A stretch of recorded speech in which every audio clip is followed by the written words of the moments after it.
Today we're here at the ProAct Stadium, home of Chesterfield Football Club, to talk to the man who, apart from being a Chesterfield player, is chairman of the PFA, Ritchie Humphreys. Well, when you first start as a player, I don't think you really take too much in of officials and referees. You're obviously trying to make your way in the game, and you're trying to concentrate on your job and your job within the team. I don't think you, and certainly we didn't have technology with, I mean, we had obviously, the Premier League already started on Sky and stuff, but the video technology and the lines that they can have on the pitch now is that wasn't like that. But for me personally on the pitch, I remember sort of having a little bit of a laugh with the referees and stuff like that, and I think, as you say, as you go along and there's still referees that referee for a long time, you get to know them and they say, oh, it's you again this week, and all that sort of thing. You have light-hearted chats. Can you actually form a friendship with the referee, almost? Well, that's difficult, isn't it? You can be very pleasant, and obviously there's nothing wrong with that. Ask how people are doing. If certain referees have been from like an area that in the country where I've lived, either being in Yorkshire or being up in Durham, and you see them around and stuff, and sometimes they're doing be fourth official at a game, maybe if you're a substitute, and you can maybe have a brief chat prior to the game and stuff. So you get to know a lot of people, and obviously I've played a lot of my football in the lower division, so the same referees maybe who don't make it up to the top are refereeing you sort of at least once a season, nearly every year. The public perception probably is that there's great hostility between those who play the game and those who officiate. Is that the case? I don't think so. I think we've got, their job's very difficult, our job's very difficult. There's so much going on in the game, and obviously most ex-pros and pros will tell you the best referees probably are the ones that you don't really notice on the pitch or through the game, because they let the game flow, they blow up when it's necessary, and like I said, and sometimes that almost dressing room banter can always help, as long as obviously it works both ways. Yeah. Is there a change though in the way that games are refereed now from when you started as a young professional? I think certainly at the high level, I think there is, obviously, because they now have extra officials at certain games, and now we've got the goal line technology coming in. Could it filter down into the leagues? Possibly. The difference maybe being is sort of maybe the two yellow cards. Both fouls have to be, deemed to be yellow cards. Sometimes, as players, you might think, oh, that one was a bit soft for a first one, but the referee still has to book you because it's the laws of the game. If you go back, maybe like you said, when I was starting, and maybe there'd be one or two things let go, but you can't let things go that need punishing, and obviously us as players have to adapt to that. You get a lot of quite cheap sendings off because of that first cheap yellow card, and one of the regulations within the game is that you can't appeal a yellow card. Is that for you an anomaly? Could that be changed? Again, these are all to be debated and to be spoken about. I think you have an action as a player to not get that cheap yellow card, if you like, and or that cheap second one that that you see sometimes, which is lad scored a great goal and he runs and takes his shirt off. Really happy to score a goal, then has to leave the pitch because it's his second yellow, for instance. But he knows that. Exactly. That's what I say. We have a duty of care, to us, to our teammates, to our manager, and to us fans, and to the club. That I think it's just being responsible for your own actions, and sometimes you will feel that you've been harshly done by. You might look back at it again after the game and you think, well, that definitely wasn't a yellow. It definitely wasn't offside. But it's why we play the game, isn't it? It's why we love the game. It's why the fans come and watch the games, for the drama. It's entertaining. You referred to a bit of banter with referees. Is that still the case, or was that more prevalent early in your career? I think probably a bit more, but it just depends on the referees. Some people just have a natural way about them. I just remember sort of making a polite complaint to a referee, and he sort of gave me a little bit of banter around about how I'd played in the first 20 minutes of the game, and I thought, yeah, you know what, he's spot on, and that is that. You just take that in your stride, and I think you say you don't form a bond as such, but you have a mutual respect for each other, because both jobs are very difficult. Doesn't happen as often now. When it does happen that a referee comments about a player without mentioning anything specific, it can make headlines. That a referee should we be a bit more relaxed about what's said on the field? It depends what's said, obviously. I think sometimes even at high-profile games, even sometimes where there may be a language barrier, you think the good referees, you can see they have a laugh and a smile with players. That can obviously depend on what kind of game it is, what situation of the game, obviously, and some people might not take it the right way. So maybe that's why referees and players don't tend to do it, because they don't want to make headlines. You can see what people are saying when they're on the pitch these days. So, the refereeing, like I said, is a very, very tough job. And the players have got their duty and the referees have theirs. And I think nobody's wanting to make a bad decision. As a player, you don't want to make a bad decision. As a referee, I'm sure they don't. But human nature says you can't get everything right. As you say, a very tough job. There's always a concern within the FA about whether enough people are prepared to do that tough job. Is it then important that barriers aren't placed in the way in terms of the way referees are treated? Certainly not just professionally, in parks and the abuse that you read about and hear that they get. How important is it there's a bit of a culture change around the game? I totally agree. Like really, from top to bottom, you say young referees who maybe refereeing at grassroots level need to feel comfortable that they can make these decisions that they probably won't get right when they are learning, like we all do, like when we're young footballers.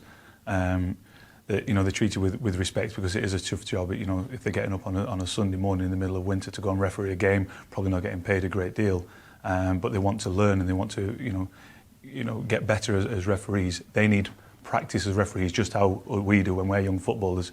You only get better by practicing. So we need to make a mistake, don't we? Absolutely, yeah. Well, we all do, don't we? And and it's the same for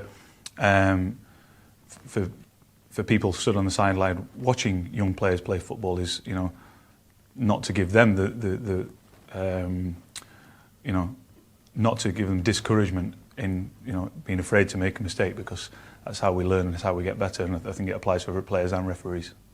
Okay, so looking at the standard of refereeing now, and it's commented on more than ever before, which again changes your perspective. But is it better than it was? Is it worse than it was when you started? How would you rate it? I don't know. I don't know if it's any better or worse. I think certainly at the top level we've enhanced the technology, and I think that's a good thing. And obviously they're professional at the top level as well, which is a good thing, because the fitness levels have to be fantastic. I think it was highlighted a few weeks ago of a referee keeping pace with some of the top players in the world who are top athletes as well. So that's definitely obviously got better. And I think more focusing on the training of referees. Again, I'll just relate it to the players. We obviously practice nearly every day. So I think it's probably fair to say that at the top level that the standards have definitely got better. There are parts of the game, but you hear from managers, you hear from players. You seldom, if ever, hear from referees or those who manage them. Is there a communication gap there, do you feel, in the media sense? Well, it's all obviously different departments have their own right to say or not say what they'd like to. Me personally, like you said, we hear from everybody else. We hear from the referees, and they put their point across. I think that would be fine. Whether they do or not, it doesn't really bother me as such. But if they wanted to, and that's and we saw that more and more, maybe it would appease a few more people. I said, it's up to obviously to Mike Riley and the referees that if they keep it in house and they have it in a room where they all discuss things, and that's probably what they do. But a right of an opinion is we all have one. I was just thinking from an explanation point of view, because very often they're right. When the controversy is raised, you can see that the referee and the linesman are right. But sometimes it's not clear why they're right, because there are technicalities within the laws of the game that people don't know about. Sometimes players are aware of it. Probably are. Listen, if they're not, if they are right, then probably that may be a reason why they say, well, we don't have to come out and say anything. We've watched the footage of the analysis. People can see, and I'm sure all the pundits and everything will relate to, well, he's right because of this rule, that rule, like you're saying. But there are a lot of technicalities and rules that maybe not everybody knows about. Yeah, and it's. I don't know if players sit at home at night and go to sleep by reading the laws of the game. I don't think they do. Read the laws of the game? When I was, we had to do it as part of one of coaching badges, and we had to do it when I was I think when we were YTSs, we did it as part of our education, and part of one of the coaching badges is to do the laws of the game. Yeah. Is that important for all young players? Yeah, because obviously, I mean, there are all the normal rules, but there are, I remember being a young kid and taking a penalty, and I probably was only 12 or something, and it hit the post, came back to me, I put it in the net, and the referee blew up, said you can't do that, and there's a rule I didn't know at the time, and obviously I learned by being on the pitch and practicing.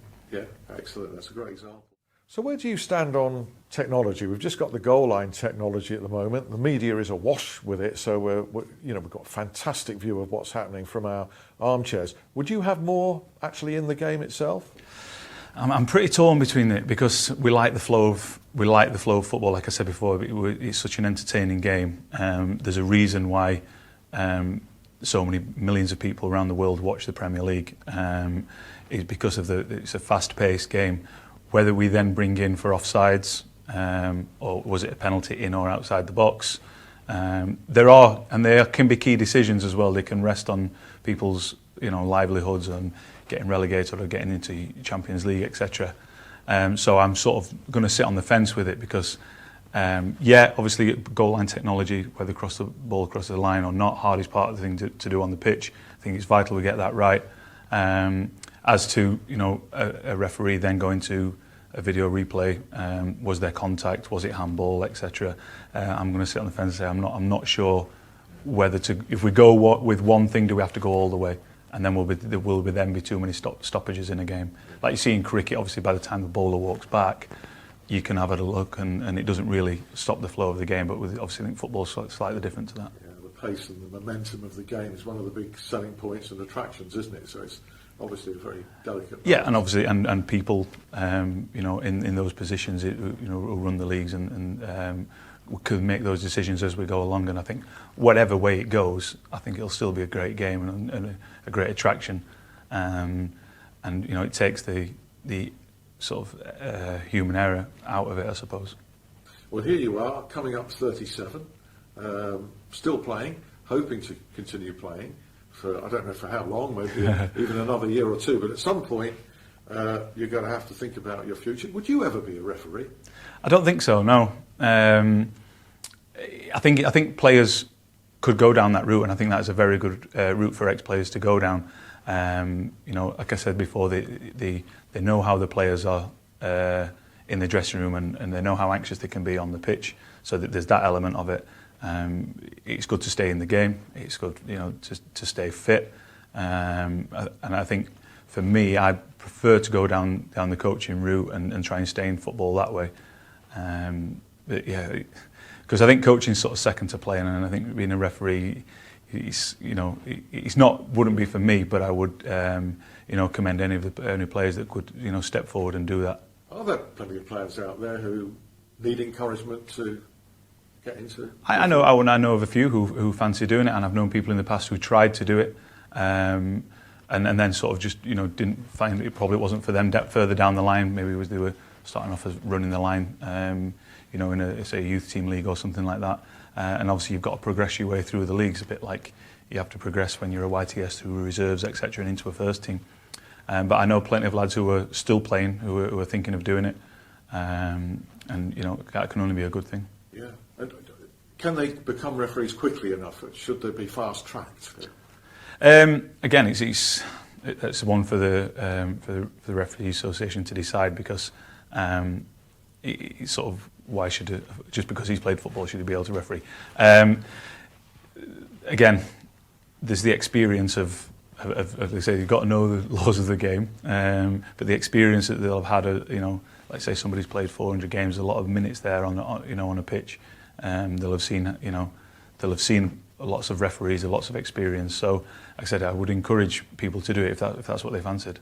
And also kids as well, because we can't all be future David Beckhams, and we find out pretty quickly, certainly I did, going into journalism is a long way behind actually playing, but the reality was I was never going to play for at any level, but I wanted to report on the game. So how can we make it more attractive for kids to take up the whistle when they're balled out and they see other people shouted at and sworn at, etc.? Well, that's what we say. We want to try and eradicate that down the pyramid, and hopefully it gets better as it comes up. We know that's difficult, obviously, when tensions are high during games. But I think it's an encouragement for kids that if they don't think they can make the grade as a football, a bit like you said yourself, you wanted to stay in the game in some capacity. And we've been in the national game. We all love football. Well, most of us do. And if you can stay involved in it, they don't want to be put off at the first hurdle, I think is the key. So I said down the pyramid, that if they're getting treated with respect and they're learning the game, I think it's a great way for lads to stay in the game. Richie, it's been great talking to you. Thank you, it's a pleasure. Tea's going cold. Yeah, thank you. Cheers, thanks.